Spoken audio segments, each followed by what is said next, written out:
Bom dia! A Bíblia é um conjunto de histórias de pessoas comuns que fazem parte de famílias estruturadas ou desestruturadas e que vivenciam experiências profundas de angústia, de medo, de raiva. E eu gostaria de ler agora em Gênesis 50, versículo 15 e 21, o trecho de um desses personagens bíblicos que fazem parte e que me deixou muito impactado. Gênesis 50, 15 diz assim: Vendo os irmãos de José que seu pai havia morrido, disseram: E se José tiver rancor contra nós e resolver retribuir todo o mal que lhe causamos? Então mandaram um recado a José dizendo: Antes de morrer, teu pai nos ordenou que te disséssemos o seguinte: Peço-lhe que perdoe os erros e pecados de seus irmãos que o trataram com tanta maldade. Agora, pois, perdoa os pecados dos servos do Deus do teu pai. Quando recebeu o recado, José chorou. Depois vieram seus irmãos, prostraram-se diante dele e disseram: Aqui estamos, somos teus escravos. José, porém, lhes disse: Não tenham medo, estaria eu no lugar de Deus? Vocês planejaram um mal contra mim, mas Deus o tornou em bem, para que hoje fosse preservada a vida de muitos. Por isso, não tenham medo, eu sustentarei vocês e seus filhos. E assim os tranquilizou e lhes falou amavelmente. Vamos orar. Deus bondoso, ajuda-nos a ver o Senhor a qualquer momento, a todo momento que a gente precisar. A Tua presença é o que mais desejamos e que seja assim agora também. Em nome de Jesus. Amém. Então, essa é a história da vida de José. José, ele era o preferido do seu pai e eram 12 irmãos. José e Benjamim, que eram o 11º e 12º filhos de Jacó, eles eram preferidos de Jacó. Mas José, como era o filho mais velho, era o mais preferido. E seu pai lhe deu uma túnica longa e diferenciado. E é claro que os seus irmãos ficaram com muito ciúme, com muita inveja e ficaram com ódio de José. E além disso, José ainda teve 2 sonhos. E a interpretação dos sonhos, todo mundo entendeu que era para todos respeitarem ele e que até corporalmente eles iriam se prostrar, eles iriam se ajoelhar e iriam adorá-lo até o chão. É claro que os irmãos que já sentiam muito ciúme, muita inveja, ficaram com mais ódio ainda de José, que teve esses sonhos. E o ódio era tanto que eles até planejaram matá-lo, literalmente. Só que aconteceu que eles acabaram colocando José no poço e depois estava passando uma caravana que vinha da Ásia para Egito e eles acabaram vendendo o irmão deles, José, os 10 irmãos mais velhos, né? José para essa caravana. E José acabou indo para Egito e lá acabou sendo preso e conheceu o faraó, interpretou o sonho do faraó, que ele tinha sonhado 7 vacas gordas sendo engolidas por 7 vacas magras. O faraó teve um outro sonho de 7 espigas de trigo gordas sendo engolidas por 7 espigas magrinhas, mirradas, e as espigas magrinhas continuaram magras. E José interpretou, falando que seriam 7 anos de tempo de muita fartura e logo depois 7 anos de sequidão em que eles iriam sofrer como se estivessem no deserto. E não só José interpretou, como ele ainda sugeriu e recomendou para que nos 7 anos de fartura, o faraó ou um administrador, um governador do Egito, recolhesse nos 7 anos e reservasse os 7 anos de fartura para quando tiver a fome nos próximos 7 anos, eles tivessem uma reserva e o que comer. O faraó gostou tanto que falou: José, é você mesmo, você vai ser o governador do Egito. Nesse tempo todo, José saiu, foi vendido pelos seus irmãos aos 17 anos. Aos 30 anos, o faraó colocou ele como governador do Egito. E aí passaram os 7 anos de fartura, e aí 2 anos de miséria. E os irmãos de José, então, tiveram que descer de Canaã, onde eles moravam, para ir para Egito para comprar farinha, para comprar trigo. Nesse tempo todo, então, José já estava com 39 anos. Eles já tinham, dos 39, já tinha passado 22 anos. E quando os irmãos de José foram para comprar a farinha, José os reconheceu, mas os irmãos não reconheceram. E eles se prostraram e eles pediram para comprar trigo, e é lógico que José se lembrou do seu sonho e viu que tudo estava acontecendo. José podia se vingar dos seus irmãos, porque ele tinha sofrido muito,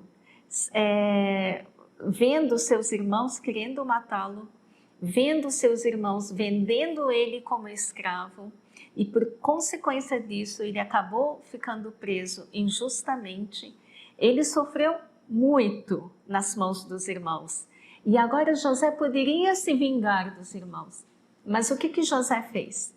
Em vez dele se vingar, ele chamou os seus irmãos que estavam padecendo de fome, chamou o seu irmãozinho caçula, Benjamim, o 12º filho de Jacó, chamou seu pai e colocou no Egito, e colocou na terra mais fértil do Egito. Veja só, os irmãos não mereciam, eles não mereciam nem ser perdoados, mas não só foram perdoados, como José ainda os colocou e cuidou deles, dos irmãos, do pai, e não somente dos irmãos, do pai, como também dos seus sobrinhos, os filhos dos seus irmãos. José cuidou e colocou eles na terra mais fértil do Egito. Passaram-se mais 17 anos e agora o pai deles, desses 12 irmãos, ele falece. E o que está acontecendo aqui? Vendo os irmãos de José que seu pai havia morrido, disseram. Então, já tinham passado 22 anos, eles chegaram no Egito, e já estão no Egito há 17 anos. E quando o pai deles falece, o que eles, esses 10, pensam e conversam entre si? E se José tiver rancor contra nós e resolver retribuir todo o mal que lhe causamos? Veja bem, eles já tinham sido perdoados por José. Eles já estavam vivendo num lugar melhor, não estavam passando fome, mas a cabeça deles estava preso no passado. Eles estavam sendo escravos da culpa. Eles não aceitavam. Na cabeça não havia lógica deles serem perdoados por José. Eles até pensaram: olha, eu acho que José, racionalmente, está fazendo essas coisas boas para nós por causa do nosso pai. Talvez ele não quer que o nosso pai fique triste, então ele está fazendo todas essas coisas boas para nós. Mas quando o nosso pai morrer, eu acho que José vai se vingar da gente. Isso pode acontecer com você, esse ponto de vista? Às vezes, a gente faz alguma coisa errada, ou muitas coisas erradas, e aquilo fica na cabeça da gente. E mesmo quando a gente é perdoado, muitas vezes a gente mesmo não se perdoa. E José, que perdoou, parece que ele vive numa leveza. Como é que José conseguiu perdoar? Eu acho que isso era o que pegava para os irmãos. Não, não é possível. José deve estar fingindo. Bem, vamos em frente. Versículo 16. Então mandaram um recado a José dizendo: veja só, o medo, a culpa era tanta que nem para conversar pessoalmente com José eles tiveram coragem. Eles mandaram um recado, mandaram algum representante para conversar com José.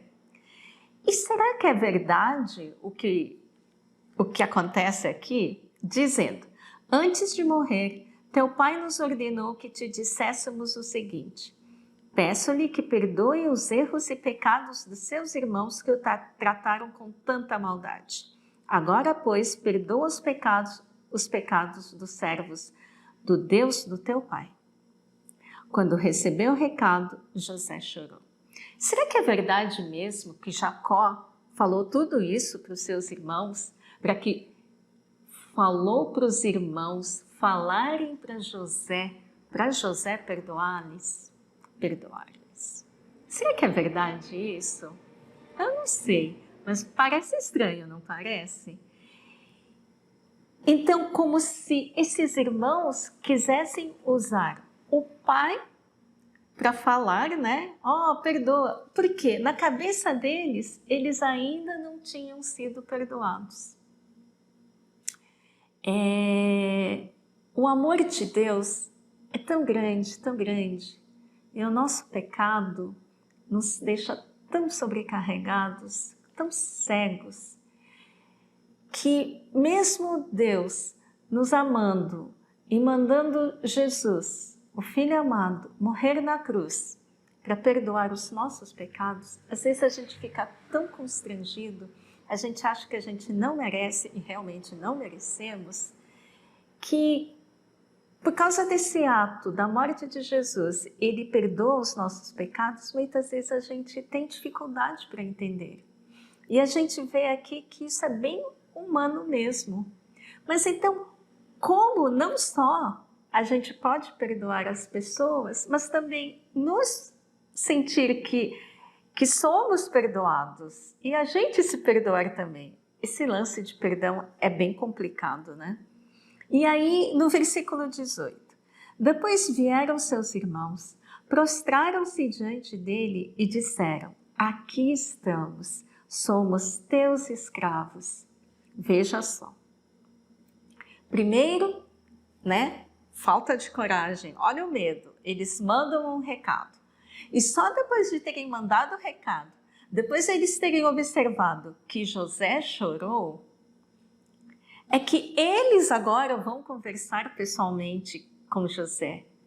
Você vê como a culpa, ela cria um estado muito irracional também na cabeça, né?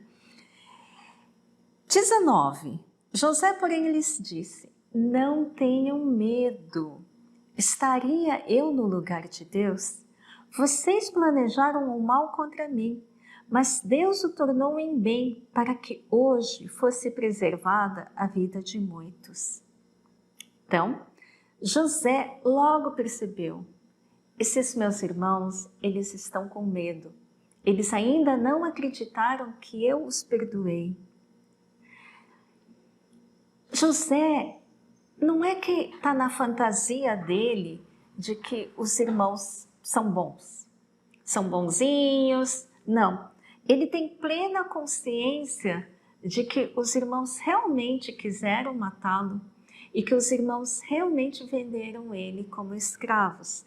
Tanto é que no versículo 20, José fala: vocês planejaram o mal contra mim. José, ele sabe, ele conhece, ele sabia do fato ele não fantasiou, ele sabe da realidade. Mas então como ele conseguiu perdoar? Está exatamente na frase seguinte: mas Deus o tornou em bem. Aquilo que vocês planejaram em mal, Deus tornou em bem. Quando a gente consegue se abstrair, quando a gente consegue ver Deus agindo na nossa vida, quando o Deus da Bíblia, ele salta e se torna pessoal na nossa experiência de vida, quando a gente percebe,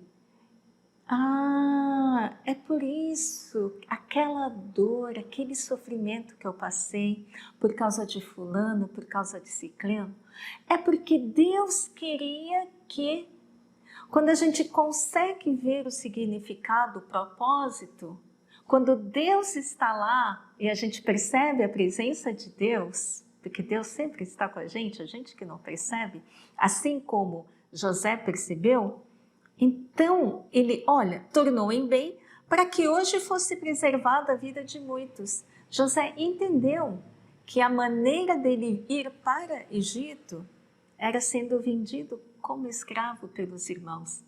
Então ele conseguiu perdoar, porque ele sabia que o plano de Deus era muito maior. Será que você, assim como eu, a gente consegue não mudar o passado, não mudar a realidade, mas mudar a forma de ver o nosso passado com a presença de Deus? Isso transforma a nossa vida. Isso muda o nosso coração. Se eu consigo ver Deus na minha história, as minhas carências, meu sofrimento, minhas dores, mesmo que não tenham sido resolvidas, eu posso construir um relacionamento pessoal profundo com Deus. Não superficial, mas ele salta e ele faz parte da minha história. E se eu consigo, quem sabe eu posso então chegar para as outras pessoas sem expectativa irreal, mas porque estou alicerçado no perdão de Jesus. Eu estou alicerçado, fundamentado profundamente naquele que me perdoou na cruz, e eu estou vivendo na graça imerecidamente. Quem sabe assim eu também posso perdoar as outras pessoas. Não mais como escravo da culpa. Não mais, aqui os irmãos eles falaram, aqui estamos, somos teus escravos. Não, mas como a filha amada de Deus. Eu tenho a minha identidade, eu tenho a minha liberdade. José, ele quer deixar bem claro para os seus irmãos, vocês estão livres, eu amo vocês. A gente vai terminar com esses 2 versículos. E não somente vocês podem pensar que só porque nosso pai estava vivo, mas não somente enquanto vocês estiverem vivos, mas até enquanto seus filhos estiverem vivos. Ele diz, por isso não tenham medo. Eu sustentarei vocês e seus filhos. E assim os tranquilizou e lhes falou amavelmente. José falou em amor. Em vez de vingança, ele falou corajosamente bem para os seus irmãos. O mesmo fato que aconteceu com José e os irmãos, ele pode ser visto de 2 maneiras e pode ser visto de 2 maneiras totalmente opostas. José, ele viu Deus e ele viu Deus transformando o mal da vida dele em uma coisa boa e então ele consegue perdoar. Os irmãos não conseguiram ver Deus, então não conseguiram ser merecedores, pensando, eu não sou merecedor. São 2 pontos de vista de uma mesma realidade com ou sem Deus. Eu quero ler agora João 1, o Evangelho de João, capítulo 1, versículo 12. Contudo, aos que o receberam, aos que creram em seu nome, deu-lhes o direito de se tornarem filhos de Deus. Então,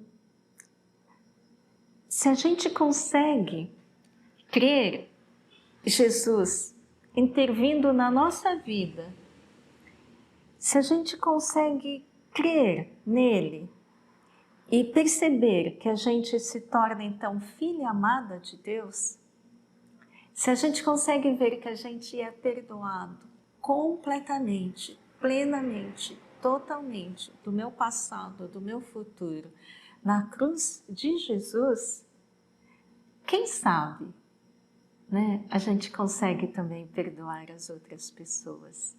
É uma esperança, porque agora nós temos uma fonte do verdadeiro amor. Uma fonte que muda a minha forma de ver a vida, a realidade. Mas posso ressignificar e posso ver então Deus agindo na minha vida caótica. E isso muda tudo. Vamos orar? Bondoso Deus, obrigado porque o Senhor colocou pessoas com as mesmas histórias, igual da nossa vida, mas na Tua Palavra, na Bíblia. Muito obrigado porque o Senhor colocou modelos, reações diferentes, únicas, singulares, mas a gente pode se identificar. E nós podemos escolher se nós queremos ser como José, em que vemos a Tua boa mão, transformando o nosso mal em bem. Ajuda-nos, Senhor, a escolher assim para a nossa vida e fazer com que Deus seja um Deus pessoal, não somente Deus da vida de outras pessoas, de uma palavra, de uma Bíblia, mas o meu Deus que me ama, o meu Deus que é meu Pai e que através de Jesus posso ter força para perdoar outras pessoas. Ajuda-nos, Senhor, que a Tua Palavra modifique também o coração de tantas pessoas quantos escutarem ou lerem a Bíblia. Nós pedimos isso em nome de Jesus. Amém.